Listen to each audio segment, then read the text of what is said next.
Author's note. On March 2nd and 3rd, 1859, the largest auction of slaves in American history took place in Savannah, Georgia.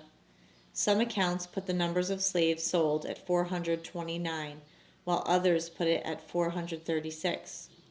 The slaves were the property of Pierce Butler, the husband of the English actress and abolitionist Fanny Kemble, who is remembered today for her journal of a residence on a Georgian plantation.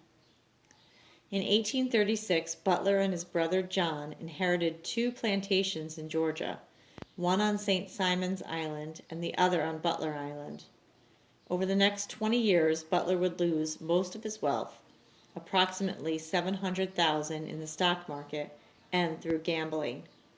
In an attempt to satisfy his enormous debts, Butler had to sell his mansion in Philadelphia and other properties. However, this proved insufficient. The only other property Butler owned was slaves. Half of the 900 he and his brother had inherited from their grandfather, Major Pierce Butler, a senator from South Carolina and a signer of the Declaration of Independence, who was also responsible for the fugitive slave clause in the Constitution. 450 slaves, John Butler's half, would remain on the plantation. Pierce's half would be sold. The 429 or 436 to be sold were placed on railroad cars and steamboats and taken to the Broke racetrack in Savannah, where they were put in empty horse stalls. On the day of the auction it started raining, and for the 2 days of the sale it rained torrentially. However, soon after the auction ended, the rain stopped and the sun came out. The sale became known as the weeping time. The highest price paid was $6,180 for a woman and her 5 adult children, while $1,750 was the highest price for one person, and $250 the lowest. Butler gained $303,000. I am grateful to my editor, Garin Thomas, for bringing The Weeping Time to my attention, as it was a story I was not familiar with. I have taken the facts of that story to create a paradigm for the thousands of slave auctions that took place in this country.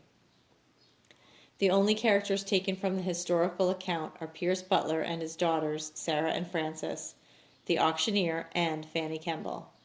The marriage of Pierce Butler and Fanny Kemble ended in divorce for numerous reasons, one being her refusal to be a subservient wife, and another her opposition to slavery. When she married him, she did not know he owned slaves.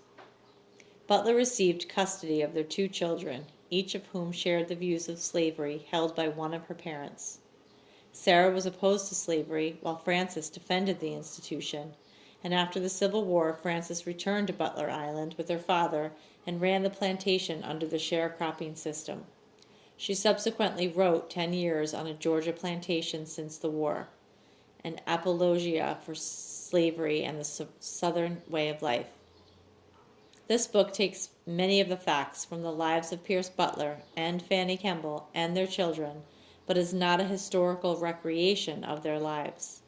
Rather, history and fiction have been blended. During my research on the slave auction, known historically as the Weeping Time, I happened across a remarkable document. What became of the slaves on a Georgia plantation? Great Auction Sale of Slaves at Savannah, Georgia, March 2nd and 3rd, 1859, a sequel to Mrs. Kemble's journal. This is a pamphlet from the Daniel A. P. Murray collection, housed at the Library of Congress and available over the World Wide Web. The pamphlet gives a detailed description of the auction and gives the names of some of the slaves and the prices for which they were sold. I have included there in the story without change. Also taken from the pamphlet is the story of Geoffrey and Dorcas, as well as the fact that Pierce Butler gave each of his slaves a silver dollar at the end of the auction. The interlude that gives the end to the story of Geoffrey and Dorcas is based on numerous true accounts of the attempts of former slaves to be reunited with loved ones. History is not only an accounting of what happened, when and where. It includes also the emotional biographies of those on whom history imposed itself with a cruelty that we can only dimly imagine. This book is another in my attempts to make real those who did not have the opportunity to tell their stories for themselves. Signed, Julius Lester.